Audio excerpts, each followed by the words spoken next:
چوتھی چیز شکوے شکایت. شکوے شکایت اگر میاں بیوی کے درمیان میں ہے، شکوے شکایت اگر میاں بیوی کے درمیان میں ہے، سمجھ لو تباہی ہے. میرا شوہر بہت غصے والا ہے. پوائنٹ نمبر 1 کیا بتایا تھا؟ قبول کریں ایک دوسرے کو. قبول. شوہر غصے والا ہے، قبول کیجیے، کوئی بات، میرا شوہر ہے. اگر کسی کا بچہ اندھا ہو تو کیا باہر پھینک دے گا؟ کیوں جی؟ یار اندھا ہے لیکن میرا بچہ ہے. ایک وزیر کو بادشاہ نے کہا کہ میری بیٹی کے لیے ایک خوبصورت سا نوجوان تلاش کرو. 1 مہینہ تلاش کیا، نہیں ملا. دوسرا مہینہ تلاش کیا، نہیں ملا. تو بادشاہ نے اس کو کہا دیکھو اب تیرے پاس 15 دن ہے، سب سے زیادہ خوبصورت نوجوان مجھے اس جگہ پہ چاہیے، اگر نہ ملا تو میں تیری گردن مار دوں گا. ٹھیک ہے. 15 دن کے بعد وزیر ایک نوجوان کو لے کے آیا جو کہ نارمل چہرے والا آدمی تھا، سادہ سے کپڑے پہنے ہوئے تھے. بھائی یہ تجھے ملا دنیا کا خوبصورت ترین انسان؟ تو جی یہی ملا ہے. بھائی اس سے زیادہ خوبصورت تو وہ کھڑا ہوا. تب بادشاہ سلامت بہت خوبصورت تلاش کیے، لیکن مجھے سب سے زیادہ خوبصورت یہ لگا، اس لیے کہ یہ میرا بیٹا ہے. میرے نزدیک سب سے زیادہ خوبصورت یہ ہے. کہنے لگا کہ ہاں سب سے زیادہ خوبصورتی عقل کی خوبصورتی ہوتی ہے. چہرے کی خوبصورتی کوئی خوبصورتی تھوڑی ہوتی ہے. چہرے کی خوبصورتی والے کہاں چلے گئے جو آج سے 10 سال پہلے تھے. اللہ کے نبی کی سب سے زیادہ خوبصورت بیوی کون تھی پتہ ہے آپ لوگوں کو؟ کون تھی؟ حضرت خدیجہ. ایک نام حضرت خدیجہ، ہاں حضرت جویریہ، حضرت عائشہ، اور کوئی بتائے گا؟ حضرت جویریہ. چلو قصہ سناتا ہوں آپ کو حضرت جویریہ کا. حضرت جویریہ چھوٹے قد کی تھی، ٹھیک ہے، اور حضرت جویریہ نمبر 1 چھوٹے قد کی تھی، نمبر 2 خوبصورت نہیں تھی. تو ان کو نا دوسری ازواج چڑھاتی ہوتی تھی. حضرت زینب نے کہا میں وہ ہوں جس کا نکاح آسمانوں پر ہوا. حضرت عائشہ کہنے لگی میں وہ ہوں جو کہ صدیق کی بیٹی ہے، میں وہ ہوں جو کہ عمر فاروق کی بیٹی ہے حضرت حفصہ. حضرت ام حبیبہ میں وہ ہوں جو سردار مکہ کی بیٹی ہے. حضرت جویریہ تو یہودی کی بیٹی ہے. حضرت جویریہ کو چڑھاتی ہوتی تھی. تو ایک بار آپ صلی اللہ علیہ وسلم تشریف لائے تو حضرت جویریہ رو رہی تھی. کیا جویریہ کیا ہوا؟ کہا رسول اللہ میں تو ایک چھوٹے قد کی ہوں، دوسرا یہ کہ میرا کوئی نام و نسب نہیں ہے، تو یہ ساری مجھے تنگ کرتی ہیں. کہا تیرا نسب تو سب سے عالی ہے. کبھی وہ کیسے؟ تو وہ ایسے کہ تو بیٹی ہے حارث کی، اور حارث جو ہے حضرت موسیٰ کی نسل میں سے. اور عربوں میں باپ کا باپ ان سب کو باپ کہتے ہیں. جیسے آپ نے ابی ابراہیم، سننا تو ابی کم ابراہیم، تمہارے باپ ابراہیم. حضرت ابراہیم تو کتنے پشتے پہلے تھے، 30-40 پشتے پہلے حضرت ابراہیم علیہ السلام ہے، تو وہ باپ کیسے بن گئے؟ عرب میں والد کہہ دیتے ہیں کبھی کسی کی نسب کی بنیاد پر، کسی بڑے کو والد کہہ دیتے ہیں، جیسے کہ حضرت ابراہیم کو اپنے والد کہتے تھے، اس لیے کہ نسب کے اعتبار سے سلسلہ نسب آپ صلی اللہ علیہ وسلم کا حضرت ابراہیم سے جا کے ملتا تھا. تو کہنے لگی کہ آپ ان کو بتاؤ کہ میں 2 انبیاء کی بیٹی ہوں. تو ایک تو صدیق اکبر کی بیٹی ہے، صحابی کی بیٹی ہوں، میں تو نبی کی بیٹی ہوں. تو جب اگلی مرتبہ تنگ کیا تو حضرت جویریہ تم ہوتی ہو بڑی کہنے والی، میں بتاؤں میں کون ہوں؟ تم کون ہو؟ کہا کہ میں 2 نبیوں کی بیٹی ہوں. حضرت عائشہ ذہین تھی، سمجھ گئی، فوراً اٹھ کے گئی. اللہ کے نبی آپ بیویوں میں آپس میں لڑائی ہو تو آپ کسی کو سمجھایا نہ کریں. جویریہ کا اتنا دماغ نہیں ہے کہ وہ ہمیں یہ جواب دے دیں. سبحان اللہ، کتنی مبارک مقابلے ہوا کرتے تھے. اخیر النساء العرب، عرب کی سب سے خوبصورت خاتون تھی سیدنا ام المؤمنین حضرت ام حبیبہ رضی اللہ تعالی عنہا. حضرت عائشہ سب سے خوبصورت نہیں تھی، حضرت عائشہ سب سے کم عمر تھی، لیکن حضرت عائشہ سب سے زیادہ ذہین تھی. اس ذہانت کی وجہ سے آپ صلی اللہ علیہ وسلم کو وہ سب سے زیادہ محبوب تھی. آپ سے پوچھا کہ یا رسول اللہ آپ کو سب سے زیادہ کیا پسند ہے؟ فرمایا کہ عائشہ. کہ یا رسول اللہ اس کے بعد؟ فرمایا عائشہ. تو اس کے بعد کا ابوہا، اس کا باپ. حضرت عائشہ کا نام. حضرت عائشہ فرماتی ہیں کہ مجھے کبھی بھی ما اغار فی النساء، مجھے کسی عورت پہ کبھی غیرت نہیں الا خدیجہ، سوائے خدیجہ کے، کہ خدیجہ پہ مجھے غیرت آتی تھی.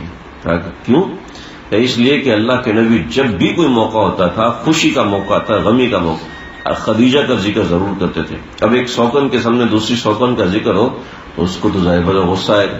تو ایک دن حضرت عائشہ فرماتے مجھے غصہ چڑھا. میں نے کہا یا رسول اللہ، خدیجہ تو خسوٹ تھی، یعنی کہ ان کے منہ کے دانت ختم تھے، تو اس کو خسوٹ کہتے ہیں. یہ کوئی گالی نہیں ہے، یعنی کہ ایک وہ عمر کا ایک حصہ ہے جس کو جیسے کہتے ہیں شیخ، شاب، ایسے خسوٹ، یعنی کہ عمر کے بڑے حصے میں تھی. تو آپ ان کا ذکر اتنا کیوں کرتے ہیں؟ فرمایا عائشہ خدیجہ تم خدیجہ، خدیجہ خدیجہ تھی، اس نے میرا اس وقت ساتھ دیا جب میرے ساتھ کوئی نہیں تھا. تم تو اس وقت میرے پاس آئی جب سارا عرب میرے ساتھ تھا. اللہ، میں آپ کو بتا رہا تھا کہ عقل جو ہوتی ہے وہ اصل خوبصورتی ہے. اصل خوبصورتی جو گھوڑا ہے، گھوڑا جانوروں کے اندر، پالتو جانوروں میں گھوڑا ایسا جانور ہے جس کا اللہ نے قرآن میں ذکر کیا، والعادیات ضبحا فالموریات قدحا. میں اس دفعہ عرب میں گیا تو میں نے اس سے پوچھا کہ میں نے گھوڑے میں کیا خاصیت ہے جو اللہ نے اس کو قرآن میں ذکر کیا. آپ بھی سنیں گے حیران رہ جائیں گے. یہ سب چیزیں تجربوں سے تعلق رکھنے والی. وہ حضرت مولانا عبداللہ برنی صاحب دامت برکاتہم، ان کے بیٹے ہوں تو ان کے گھوڑوں کے باڑے ہیں، وہ گھوڑے وغیرہ پالتے ہیں.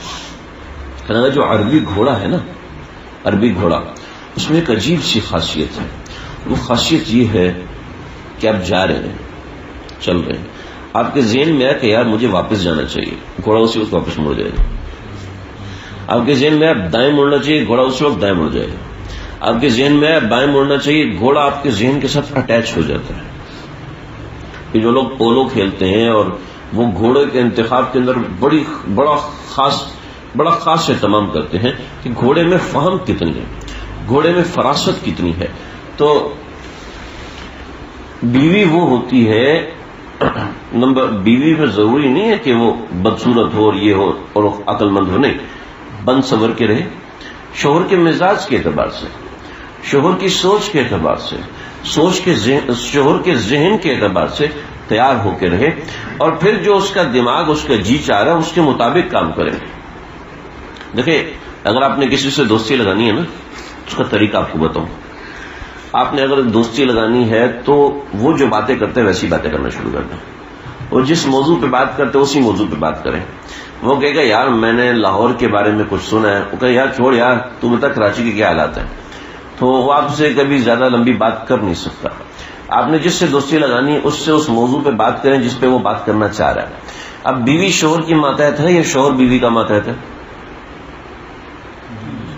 بیوی شوہر کی ماتحت ہے نا. شوہر تو بیوی کا، دیکھو آج کل بڑا عجیب سا سوال ہوتا ہے کہ مرد عورت برابر ہوتے ہیں. بھی کیسے برابر ہوتے ہیں؟ باجی خیر صاحب پینچر والی کہیں نظر آئی آپ کو؟ کوئی پینچر لگانے والی کوئی خاتون نظر آئی؟ کنسٹرکشن کا کام کرنے والی کوئی خاتون نظر آئی؟ بس مرد عورت برابر. کیسے برابر ہوتے ہیں؟ ایک دفتر کے اندر سارے لوگ برابر نہیں ہوتے تو ایک گھر کے اندر سارے لوگ کیسے برابر ہوں گے؟ کل کوئی حقوق اولاد کی ایک تحریک چلانا شروع کر دے کہ گھر کے اندر اولاد کے ساتھ ایسا ہوتا ہے ویسا ہوتا ہے، حقوق اولاد کی تحریک چلائے، تو حقوق نسواں کی تحریک چلانا بھی یہی ہے. ایک گھر میں کوئی نہ کوئی تو بڑا ہوگا، یا تو بیوی بڑی ہوگی یا شوہر بڑا ہوگا.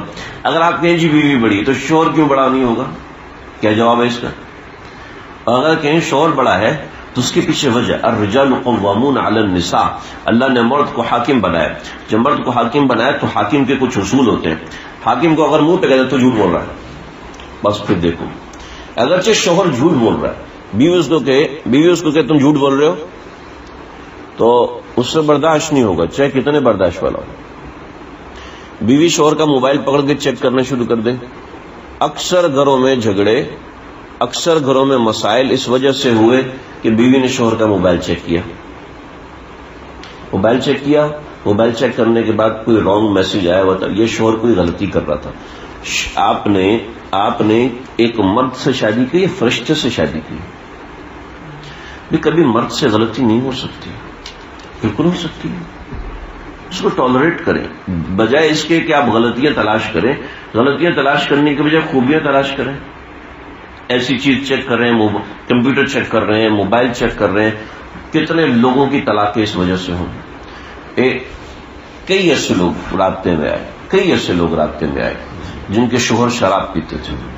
کیا کریں؟ ایکسپٹ کرو، آپ پیتے ہیں ٹھیک ہے، گھر میں پی کے نہ آئے. نہیں جی اس کو چھوڑنی چاہیے. آپ شوہر کی استانی نہ بنے، آپ شوہر کا وہ انسٹرکٹر ہوتا نا، انسٹرکٹر نہ بنے، آپ شوہر کے شیخ نہ بنے. آپ شوہر جس حالت میں اس کو قبول کریں. ہاں پھر تو ہماری زندگی عذاب ہو جائے گی. جس طریقے سے آپ کر رہے ہیں اس طریقے سے آپ کی زندگی عذاب ہوگی.